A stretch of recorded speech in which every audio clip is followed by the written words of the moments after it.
Carlin. Love Talk Radio. Well, there she went, and here we are. This is Dr. Deb Carlin with her very intellectualized, studious co host, Mr. Dr. Richard Flint. Good morning, Mr. Flint. How are you? I am alive and well, and today I'm healthy and fit and happy.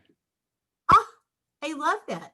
What a wonderful way to be on the last Tuesday of December in the year of 2020 as we're getting ready to walk into New Year's Eve day on Thursday and just, groove on into 2021. Are you ready for 2021?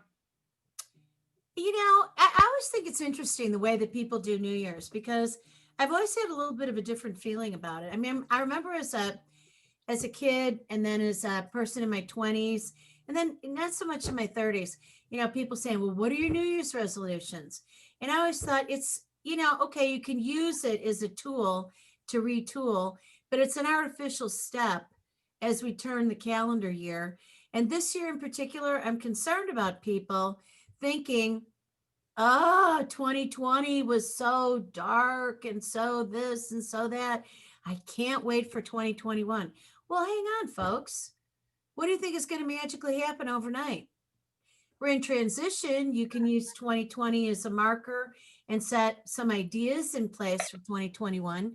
I've certainly, got ambitions for things with business and my personal life, but I think I make New Year's Eve and the transition into brand new, shiny new year a little differently. I think of it more as you're taking a walk and you're walking down yet another new, nice path.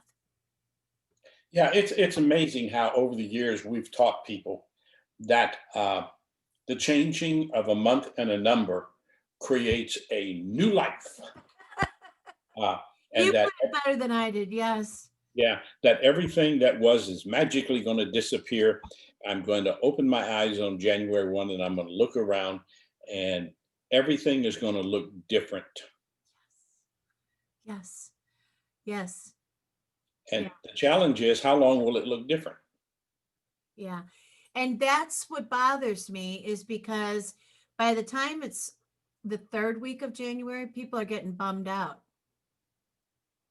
Well, and this is why, I'm going to go ahead and put the plug in here. This is why I'm doing the two virtual seminars in January. Yeah. Um, the first one is on January 16th, and it's about turning your goals into gold. And it's all about destroying the myth that because you write something on a piece of paper, the little gold fairy is going to come along and go woof, and magically, uh, you're just going to find yourself in a different world. The challenge I have with that, Deb, is that uh, most people by the first or second week in February are already discouraged by their goals, Yeah. and by the end of March they've given up on them. So Right. what we're going to do is I'm going to give people a process that's designed to consistently breathe life into their goals. Oh, Words on a sheet of paper are dead.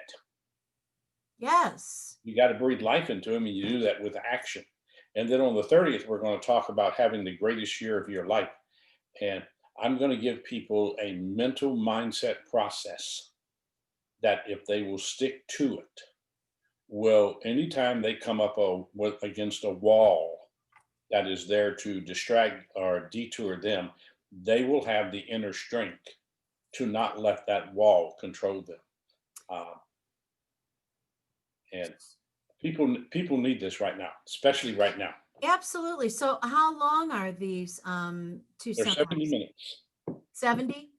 70 minutes, and they're both on a Saturday. And I picked a Saturday because it doesn't interrupt with people's normally their life. And it's at 10 they're at 10 a.m. in the morning. So hopefully at that time, people will have awakened. They'll have their cup of coffee, hot chocolate, or whatever it is they drink in the morning, Right. and sit there, and we will go through this together. And what does it cost? Uh, if you do one of them, it's $49 either one. But if you do both of them, it's $69 for both of them. That's amazing. It's a bargain. It is a bargain. You Are can't you even kidding get me? that at Walmart. Two for $69? I mean, you would spend more than that going into Starbucks or Panera, getting a biscuit and a coffee or a tea and a soup. Yeah, I like Panera. Yeah. I like their Asian chicken salad. I do too, actually. So, did you have a good Christmas? You know what? It was really lovely. It was beautiful. We had like a sort of a mystification snow just so that we would know that it's really December. It was quiet. I got to play my Alexa music, telling Alexa play relaxing Christmas music. So I got to have music all over my home. I made some of my favorite dishes. I made the Carlin lineage recipes. So that includes Swedish glug, Glogg, glog, which is a hot mulled wine with spices. I made cardamom breads, sweet, oh, braided cardamom coffee breads. I went to Andersonville in Chicago and I got Swedish sausage and some Swedish ground coffee. Good deal. It was great. I went into this really I saw your crowded. video. I saw Uh, your video. I saw your video of you cooking. it was so much fun. Yes, but I got to tell you, none of it looked tempting to me. What? Get out of here. Everybody's tempted by my cooking. It was I am a traditional ham on Christmas person. yeah, okay. Yeah, So we had a ham. so you know what? So I did a turkey on Thanksgiving and I thought about what did I really want on Christmas, and I got so excited and busy with doing my cooking and everything that I had bought salmon and I had also bought a big roasting hen, and I didn't do either one of them. I'm going to do the salmon today, and I'll do the roasting hen tomorrow. And I went out, I got herring and Swedish rye bread, which is called limpa, and I went and I got Swedish sausage.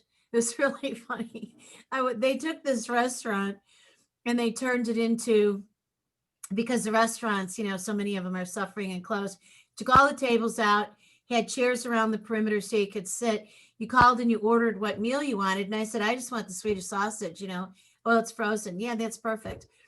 So I came in there, I got the Swedish sausage. The coffee was bagged and it just smelled so rich and so scrumptious. I had to get somebody had a white bag with little paper bag, brown paper bag with a little red ribbon around it. And so I'm standing there. And of course, since I wasn't ordering a meal, my stuff was just easy, no prep, just take it out of the freezer, have it ready for me, that I could walk in and all these like 25 people standing there waiting for their meals to finish cooking. I got to go in front of them and I knew that they were kind of mad, but it was like, hey, I didn't order the complicated stuff that they did. So I decided I better be really friendly so I didn't make them get out of the Christmas spirit. So I said, oh, yeah, good year. As I was leaving. It was fun. Yeah. Are you looking forward to 2020 being over? No, I'm not actually, because I would prefer if we were leaving 2020 with some clarity. Like I'd like to know who the president is. I'd like to know if we're going to be in some sort of big trouble in 2021. I would like to walk into 2021 and think it's a sparkle. I'm going to walk into 2021 and sparkle. We're continuing with our Partners in Excellence Media platform. There's new people coming on to the platform. I've got events planned. I've got a couple of additional business things that I'm doing. I'm excited about that. I'm excited about, the acquisition of a property for the Institute. All that I'm excited about, but I'm thinking about the ways in which I want to do some things for myself a little bit differently. But no, I wish that we could close out 2020 on a note of more certainty. Yeah. When I look at the end of 2020 and moving into 2021, uh, I don't see us taking a lot of resolution out of 2020 into 2021 on a big scheme, on a political scheme. I don't see it. Uh, There. and I'm looking at what I think uh, the first quarter is going to be an interesting time as far as creating the face of what this nation is going to look like. I mean, I keep hearing all the time, all eyes are on Georgia, and I think that's true uh, because if these two socialists win the Senate seats from in the U.S. Senate from Georgia, uh, I believe we're into or moving toward some very, very challenging uh, events that will happen. Because if they lose that, then maybe for the first time in a while, the Democrats will have control of everything. Mhm. And that frightens me. That frightens me, Deb. Scares me to death or near death. Seriously, terrifies me. Absolutely terrifies me. Because, I mean, the more you, and I think it's interesting uh, that as Georgia has become the focal point, you're not hearing as much rhetoric from the left because they don't want to scare people. But you know that their agenda is to push us not just towards socialism. Used to think that was it, but it's more toward a communistic thought pattern. People have been telling me that, I am completely mistaken, that that's not true. And I've been saying that since the beginning of the year. It's going to happen. Well, it'll happen unless certain things get stopped. Yep. And one of those is to stop uh, the Democrats from having control of all three places: the presidency, the House of Representatives, and Congress. Yeah. And there was an interesting commentary that I was listening to the other day um, that was dealing with the fact that if they take all three, that it might be years before we see the Republican Party come back. And I hope that's not true, but I think that and I'm sorry, I just don't understand people who have a brain who think we would be better off under a socialistic agenda than under a capitalistic society. Richard, you and I know each other well at this point in our relationship. We work together well, we are friends together well, and we are compadres, and we are completely and 100% aligned on that point.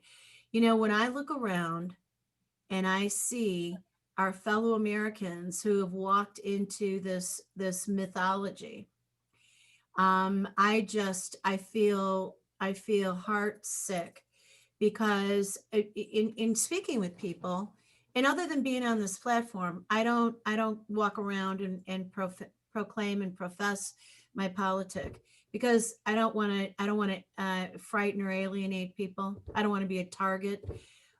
Although being on a platform on the internet certainly sets you in motion. But you know what?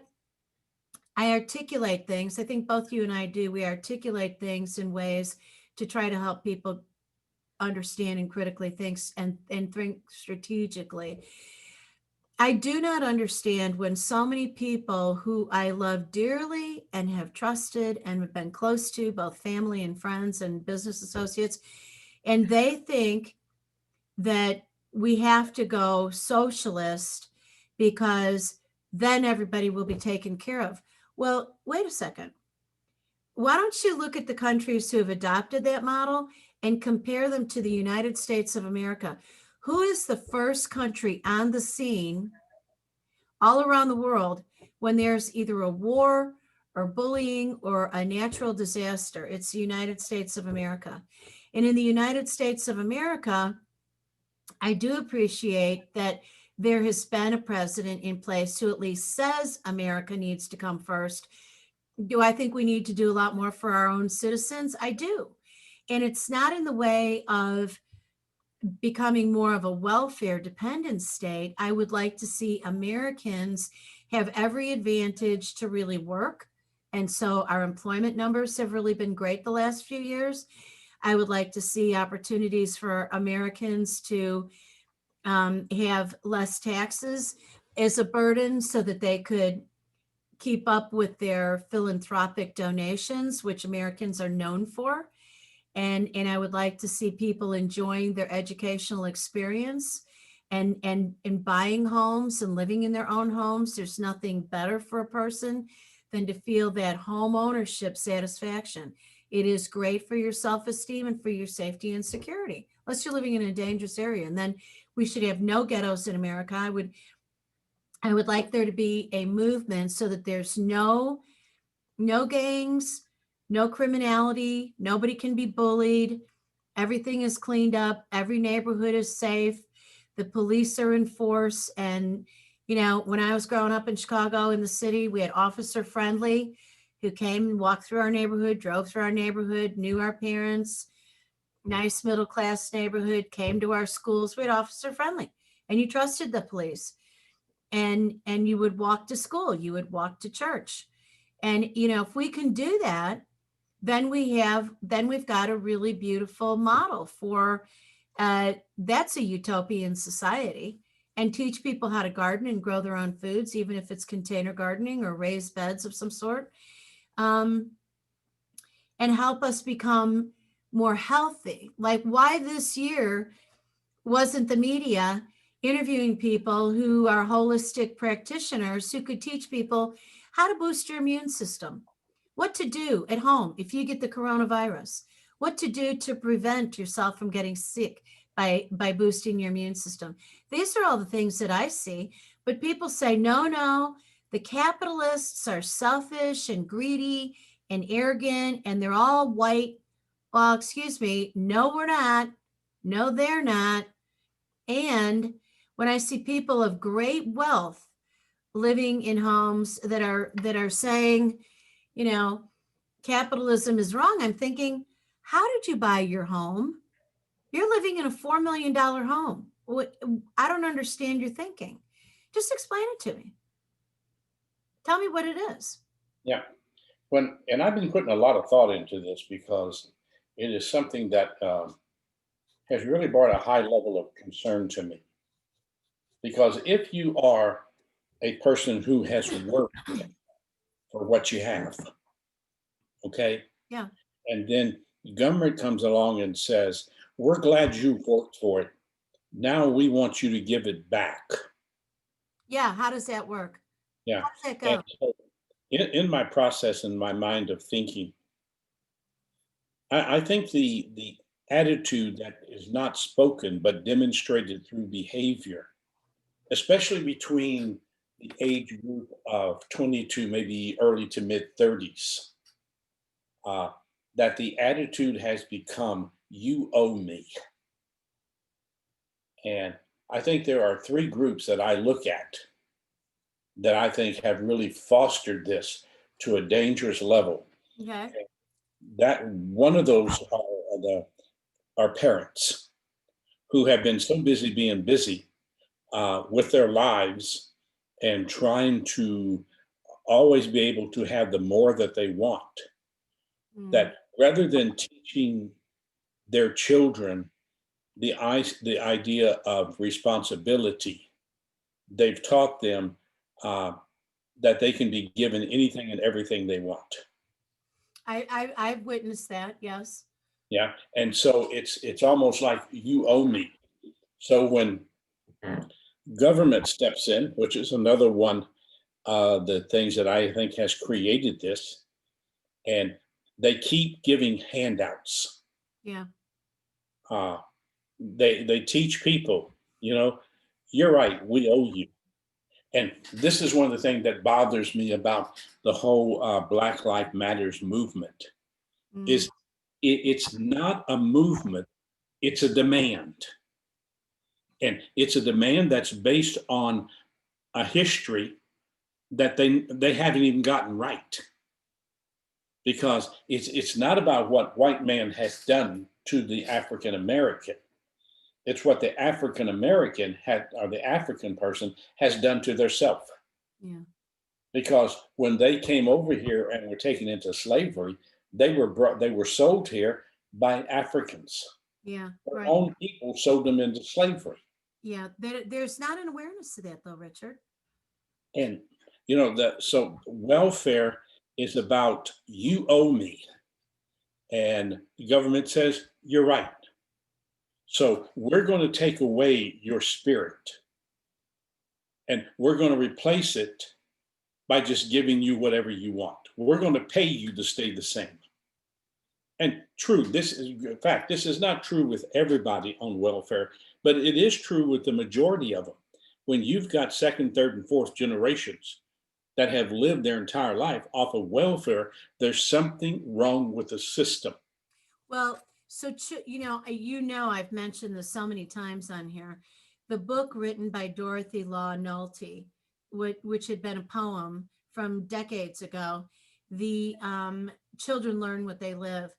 I think that in our culture, we've got a huge percentage of our upper class and middle class that is multi-race, multicultural, absolutely. And then we see that whites are on welfare. We see that blacks are on welfare. We see that Hispanics are on welfare. And, initially, I understand that somebody had an idea that welfare would be a way to ensure people's well being by giving them a stepping stone. But when that stepping stone traps people, like, why in the world did we ever build Section 8 housing? Why in the world did we take poor people and want to put them all together? Why didn't we teach people, educate people, keep them in their own neighborhoods, in good schools in their neighborhoods, instead of busing them to a foreign part of town and abandoning their neighborhood, which is not right? Why didn't we straighten up those schools, make them spectacular, and help people have a beautiful home in their neighborhood, make it safe? That's the part that I don't understand. And make sure that people got employed because we had them educated and become participating members of society. You cannot give people um, a small amount of money or a large amount of money, but particularly in the welfare system, it's not a way to live wealthy. But when you are punitive with the money that you give people and you tell them this is what you get, you can't make more than this, otherwise you lose this, you take away their self-esteem and their self-importance, and their self-image is diminished. And then the hand that feeds them is the one they want to bite because they feel mad about it. The whole thing needs to be revamped.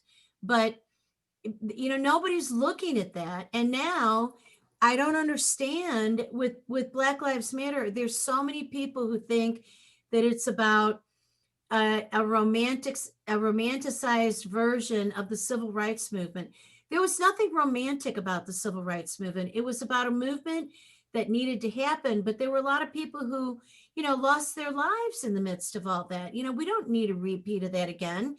It's not hippies walking around, college students with cut off jeans and t-shirts on and flowers in their hair saying peace, love, and happiness, smoking pot and making sure that legislation is passed so that blacks and whites are equal. No, this is an angry mob movement that has captured both whites and blacks, and they're all mad. They're all angry. Okay, well, how do we get to a place of peace and coming together as races, or even within a race? Because there's blacks on blacks who are saying, cut it out. How do we do this with all the anger in place? I'll tell you how we do it. The very first step is we got to help people unwind the anger. Nothing good comes out of being angry. Nothing good comes out of being angry. When people are angry, Your vascular system constricts, and you are not getting enough blood flow to your brain to be able to think your very best capacity of thinking. I'm still waiting to hear about all the people who were rioting, what their health results have been as a result of that high adrenaline sustained over a long period of time, out doing violent acts. I know intuitively, I know intellectually that many of those people have got to be suffering with whatever the implication was of that sustained anger and aggression. You can't go through that and not experience that. Nobody's Well, talking about that. yeah, and I agree with what you're saying, but I think there's a broader view here also, Okay. and that is, uh, like for instance, this stimulus package that the president signed, and I wish he had not signed it. I really do. 5,900 The pages. 400, the $600, uh, because there's a lot of money in there that's going to be given to foreign countries. Majority of it. Yeah, and it almost seems to me that the majority of the people whom we have elected are more concerned about the world than they are our country. I mean, that money that they're going to give to Pakistan, that money they're going to give to these foreign countries, that's my dollar. That's my tax money. That's right. And yet I have no voice in how they spend it, Zero. which is not right. Right. And why should they give these billions of dollars to places like Pakistan and other places in the world when they could take those billions of dollars and pump them back into our economy right now? 100%. I don't understand who the authors of it were. I do not understand what was going through their mind when they were writing it, but I do know that I have a copy of that legislation. I ordered it. And you can go online and you can order it. It's downloadable. It's 5,900 and some odd pages. There are like 540 pages that are about COVID and and it's called the COVID relief. It's not COVID relief. No. It was mishandled. People were mad at the president if he didn't sign it because they didn't understand what was in there. But why he caved in, why it is that his strength and his determination at this stage of the game was compromised blows my mind. I don't get it. Like when I heard that he signed it, why? I mean, why would you do that? Why would you do that? I mean, did he really do it? And did it really pass? Because, the news is so verstunken. I hear that they did, then I hear that they didn't, and then it's going to be voted and it's not. And now Congress has to maybe work through the holiday. Aw. Yeah. I mean, it's like, it's almost like many of the people in Washington think that if they keep giving and giving and giving, they're going to win more and more people to their side. Or And you hold know their what? enemies at bay. Yeah, and it seems to be working. Well, I mean, you look at Biden, junior college free for everybody. If you make under a certain amount, I think it's 150,000 a year. And university, if they get their way, going to be free. When are we going to realize nothing is free? And the more I give you, the more you expect me to give to you. And and this is an old cliche with me, but if we can break the human spirit and take away their desire to have a life that they build and then start depending on other people to give them that life, that'll break down. And that will bankrupt the human spirit. I actually saw, I get up in the morning and I go through my emails and my text messages and my social media platforms, and I'll be gosh darned on social media on YouTube. Look it up, do a search for Barack Obama talking about the one world order. I didn't believe it. I didn't believe it for years. And I've had to believe it in 2020. And he is standing there. I'm watching him say at the podium, this is all about getting people, they can't think for themselves. The only solution is the one world order. And I'm thinking, oh, dear God in heaven, who follows that message? Who follows that kind of leadership? I mean, I have had,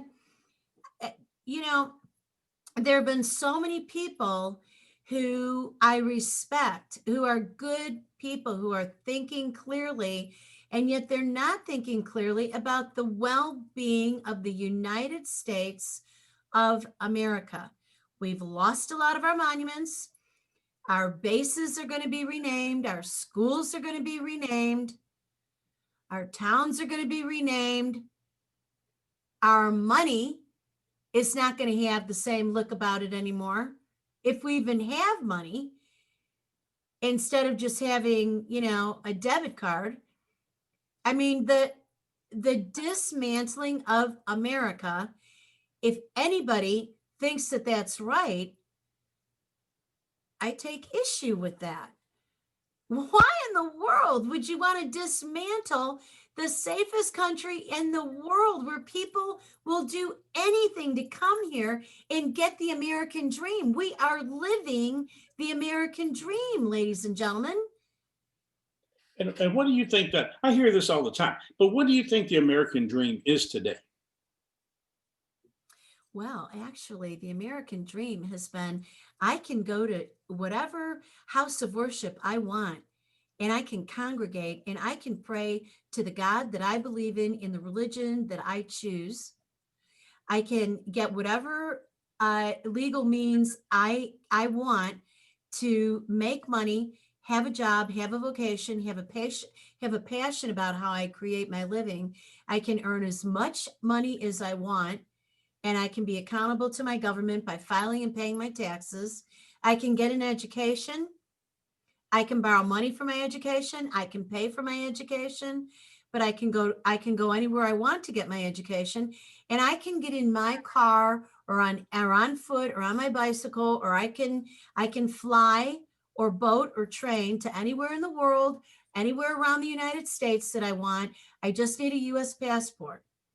And I can decide what I do with my body and my health care and how I practice that. But Deb, do you think that that American dream is slowly being eroded because of the number of young people that are walking out of the educational system that have been brainwashed? And it's not about what you can create for yourself. It's about you owe me. Well, let me tell you, I've got a little bit different perspective on that. I think that there's a percentage of that, but the thing that really bothers me is that there are people who are in their 50s, 60s, 70s, and 80s.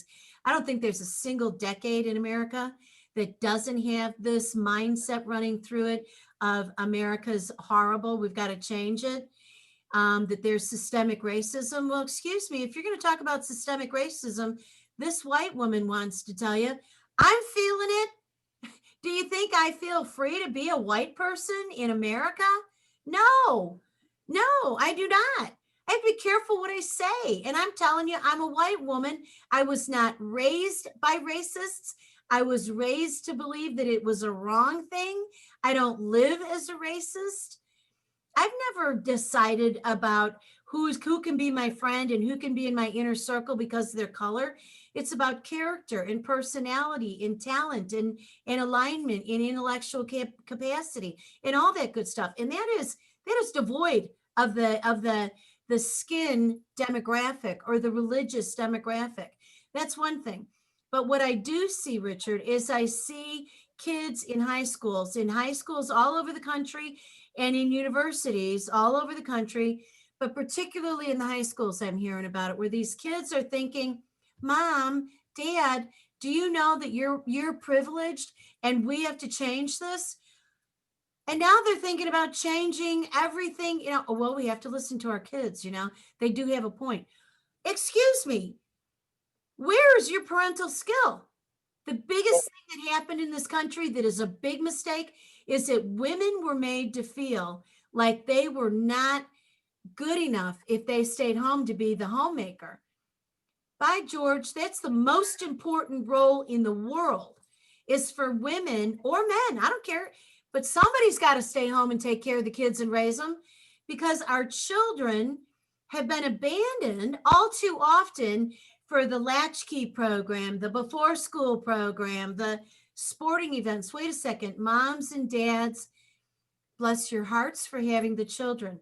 How much of you have you infused into your children? How many of your familial values have you infused into your children? And what have we done with all the elders? Shipped them off to nursing homes and convinced them to downsize and go into skilled nursing facilities? Excuse me, this is not the right model. I don't believe in downsizing. As we get older, we should upsize. Why? Because as we get older, we want our kids to come and stay with us and bring their kids and bring their kids and have all the memories and memorabilia around you so that your lineage and history is protected. Now we've got all these old people sitting in these nursing and skilled nursing facilities, and they're held captive like they're prisoners, and they're dying of a broken heart. Think I'm a little exercised about it? I'm passionate about this. Do you think there's a difference between a house and a home? Absolutely. I've always had a home. Was raised in a home. I've always had a home, whether it was small or it was large. And by the way, I know what I'm speaking of, because when my parents would end up in a nursing home because a physician sent them there on the tail end of a hospital stay, I showed up, took them out of there, and took them home, to their home and to my home. Do you think that in our culture today that we have more homes or more houses? I think we got a lot of houses. Mhm. And that to me is one of the issues, because a home is where people gather who are united, and they eat meals together. This is what my institute is based on. Yeah. Core family American values and teaching people how to do well-being. If you don't have your domestic sphere in shape, Richard, you got nothing.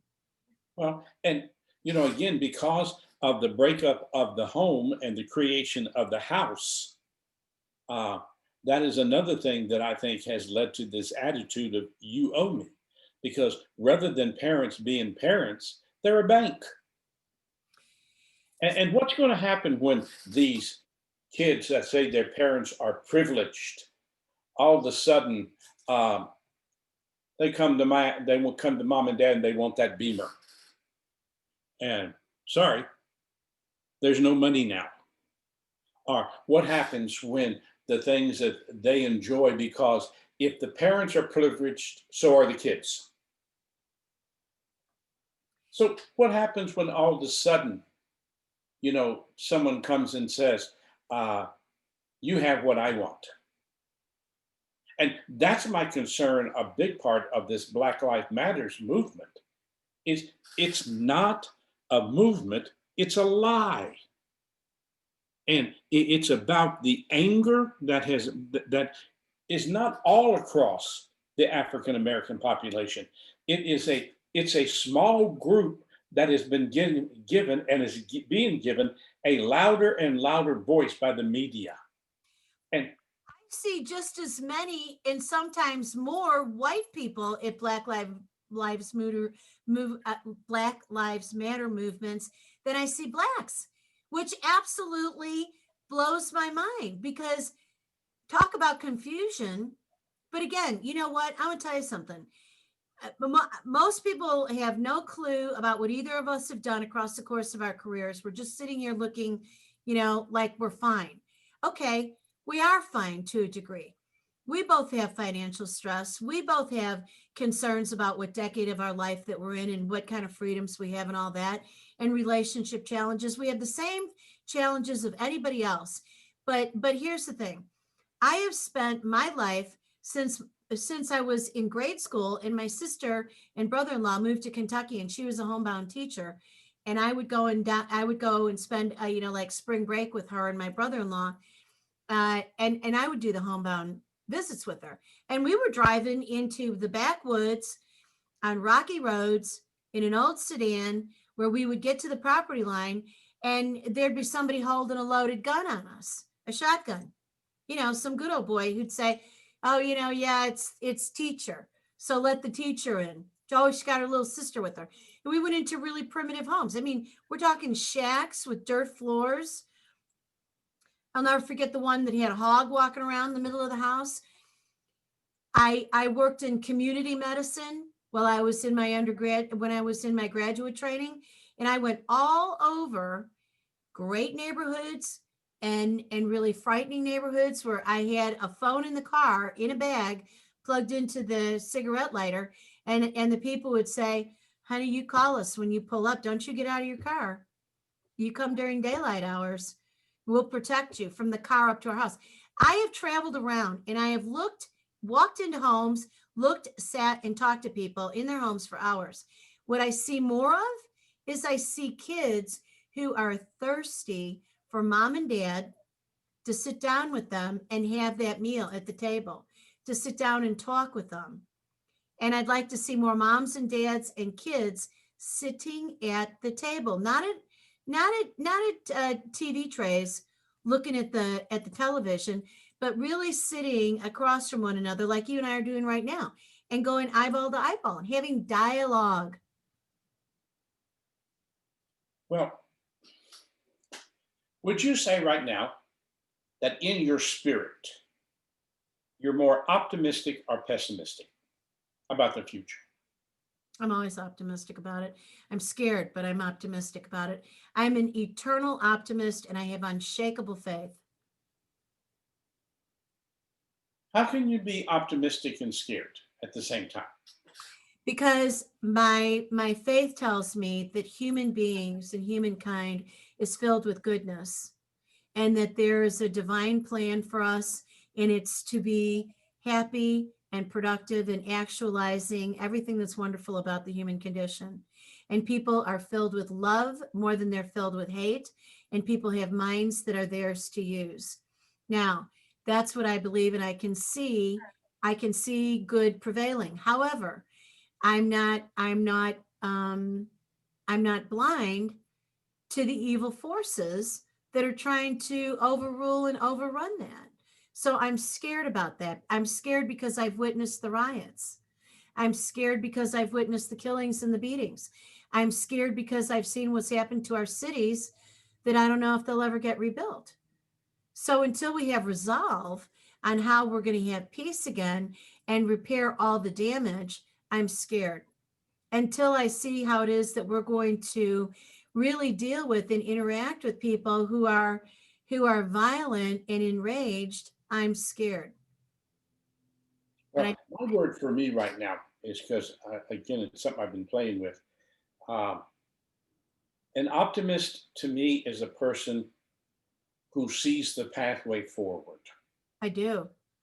A pessimistic to me is someone who talks about the pathway but won't do what they need to do to find it. Okay.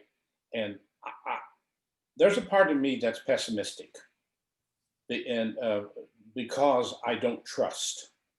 Uh, my trust in the leadership of this country has really, really, really taken a beating lately. Uh, my trust in um, people meaning what they say. Yeah. Uh, it's hard to trust people how to speak out of both sides of their mouth. I know. I know.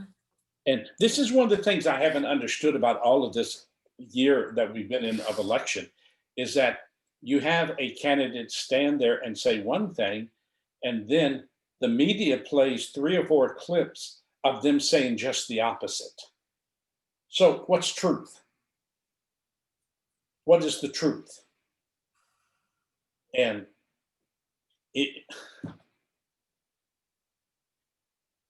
oh, I hate saying this, but it's just appalling. Careful what you say. But I won't apologize for saying it. Uh, it's just appalling of how many people have bought into something they don't understand. And something, if they really understood it, they wouldn't believe in it. I agree. I don't think that you're wrong to say that. That's exactly what we're talking about. I think that people have been, here's the thing. If you look at President Trump, successful businessman, people want to ding him. Oh, he had bankruptcies. He's got this debt. He owes all this money. Okay, excuse me, successful businessman, still successful businessman, tremendous wealth. Oh, he inherited all from his dad. No, actually, he didn't. Pay attention out there. He's had to create, recreate, recraft success again. If you look at everybody's past, people have fallen down, gotten back up. People were excited. They wanted him for years to run for president. I mean, you can go back decades ago. Oprah Winfrey was saying, "Are you ever going to run for president?" Well, so who is this man? Well, he's very bright. He's very energetic. He's also very crass, and he's got a mentality that he doesn't make any apologies for. Well, you know what? When you're a leader, you need to think about one thing. You need a followership. And Well, if you let, here's if the you big let thing. your mouth, oh, hang on a second. If you let your mouth run away and you role model things that people don't approve of, then you're going to get yourself in trouble. The one thing that President Trump has done that is a big mistake is he has not paid attention to what comes out of his mouth. Do not call people names. Do not make fun of people. Do not berate people. Be articulate. We expect more of you than that. And as a result, people will say, I don't care what good he's done. I hate him. Oh, okay. Now, wait till you see what happens with what you voted for. Well, here's the interesting thing, and I think I agree with you. Uh, I wish I could have been a confidant around him Me too. and helped him to understand, you know, what you're saying is going to get you in trouble. Yeah, There's other ways to say it. exactly. But here's the other thing that I think really created conflict between him and especially Washington. People who don't want to hear the truth don't like people who speak the truth. And when he called Washington a swamp, everybody laughed, but it is a swamp. When I was flying here to Florida yesterday, and my first plane time back on an airplane since March, and I was real interested to see how travel has changed that much. Yeah. And it was interesting because both planes that I was on were packed. I mean, there wasn't an empty seat on the airplane. Are you kidding? No social distancing? No social distancing. Oh, what hog manure. Give me a break. Are you kidding me? No. Um, How do they excuse that? How in the world do they do that? well, they justify it because once you get to the airport, you got to have your mask on, and you can only, like on the plane or in the airport, you can only take your mask off if you're eating or drinking something. Oh, because at that point in time, there's no germ exchange. Yeah. So I just kept ordering water yesterday on the plane so that I could pull my mask down and drink because, we've talked about this. I don't like those masks. I don't like breathing into it and then swallowing what I've breathed into it. Neither. Uh, I just don't like that. But it was interesting because that's my fax machine. Uh, it was interesting because I was in the Admirals Club and I got to listening to this group of men that were talking, and you could just feel how anxious they were about the future of this country. And one of the guys was talking. I asked the other guys, "What do you think is one of the big solutions to getting us past this?" And without a hesitation, they all said the same thing: term limits. Oh, Term limits. And I've been a proponent of that for years because I think if you want to clean up this country, you do two things: term limits, and you do away with the IRS and replace it with a 2 to 3 cent tax on every dollar that you spend. I don't care who you are. yeah, I agree with that. I agree with that 100%. I, But we would never get term limits unless we made it a national referendum that went on, a presidential or midterm ballot, where the American public voted for term limits. Uh, yeah. See, I don't understand either why there hasn't been some group, maybe they're fearful of doing this, but why hasn't some group taken a person like Chuck Schumer or Nancy Pelosi and really ripped their life apart like they've done Donald Trump? Why hasn't anybody done that? Because I guarantee you there are enough skeletons in their closet. And if we really got into who they've paid and who has paid them for favors, I mean, it would be amazing, but it's like they're not fair game. Well, do you want to sacrifice your life to open up a door? I don't. Will you open the door first and I'll stand behind you? Yeah, right. Blow it out through me and right all the way through you too. Because people are scared. That's why. Yes, yes, because you know I think that there's so many people in Washington right now, politicians that are evil. I don't think you have to look at Washington. I think that you have to look all across the country and you see how many cities are in peril. Yeah. Who was it? The mayor of Baltimore said this morning in a news statement, I don't know what to do to curb the crime in our city. Oh my God. Dear God in heaven. And here's a city that defunded the police. You get what you prepare for. And if this defunding the police gains strength, and I think with the administration we're going to have, I think it's going to be a license for a lot of these cities uh, to just become more democratic in their thinking. And that's the other thing that just blows my mind. How can the citizens who live in a city vote for people who are making it unsafe for them to live in the city? Well, all right. So let me take us back a few steps. So what people have been walking into for decades is we've got to give everybody a chance. So what we need to do is take all the white men and annihilate them, and women need to have more power. And women don't just want equal power to men, they want more power. So if you're a woman, you got to only select women. And if you're a man, you owe it to women to only select women for anything, professional services, political races.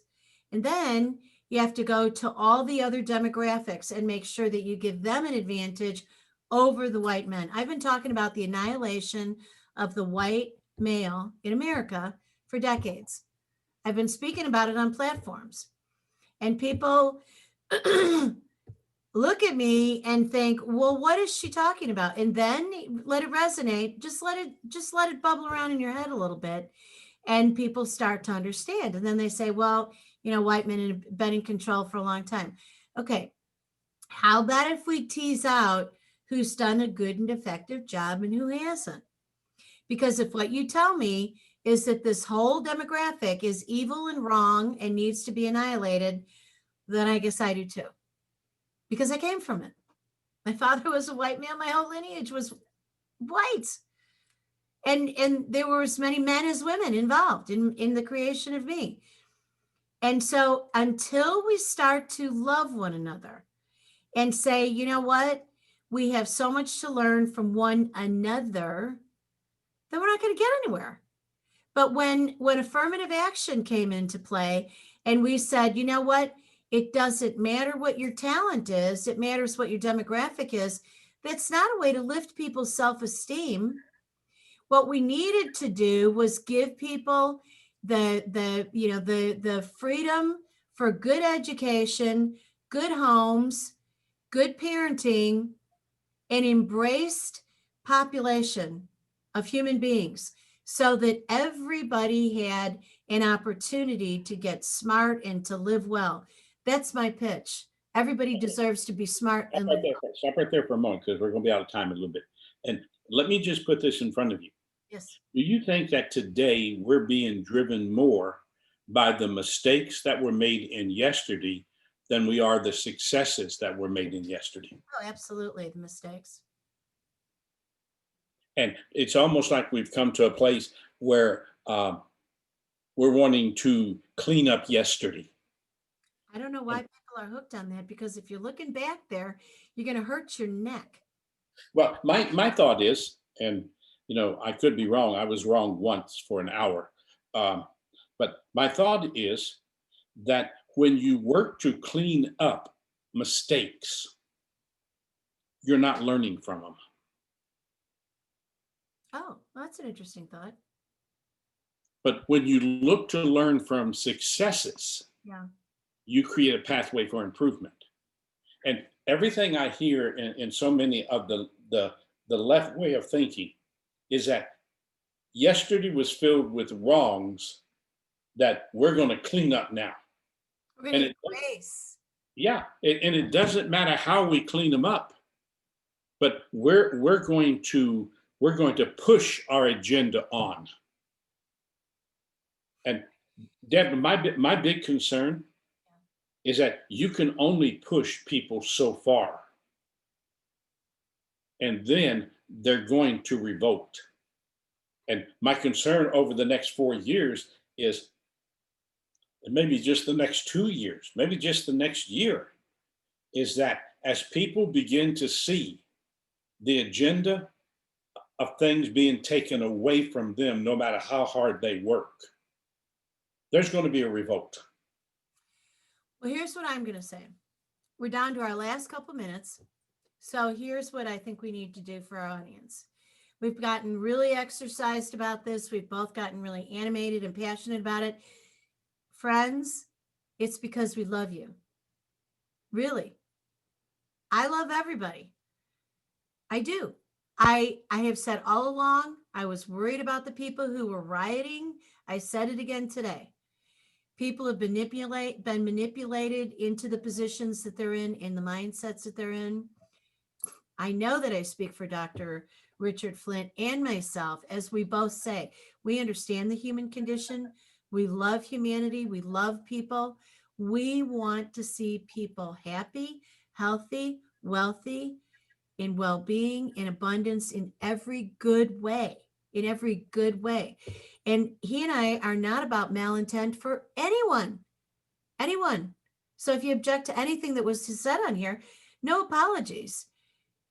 There's no offense to be taken. We want goodness and we want America to prevail.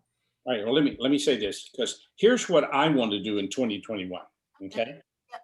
And these are the 7 things I want for my life in 2021. Okay. I want to not look back. Okay. I want to close the door on yesterday and just realize I can create a new chapter. Number 2, I want to evolve personally. Okay. I am going to let go of this stuff that's been eating at me. Number 3, I'm going to work on improving myself. Okay. Number 4, I'm going to yearn for more expansion of my connection with people in a positive way. Okay. Okay. And then I'm going to expand my creative side. I'm going to adapt, adjust, and align, and I'm going to rejoice in the life that I have. And I second all of that, and we're going to invite all of you to do it with us. And so we will be posting on Richard Flint on social media and at richardflint.com and richardflintseminars.com. Come join us because it's going to be fabulous. How's that sound, Richard? That sounds like fun. Happy New Year, everybody. We love you dearly. Keep coming back to our show with no apologies. This is Dr. Deb Carlin and my good friend Richard Flint, filled with passion about life. Make it good. Peace out. Thank you for using Blog Talk Radio.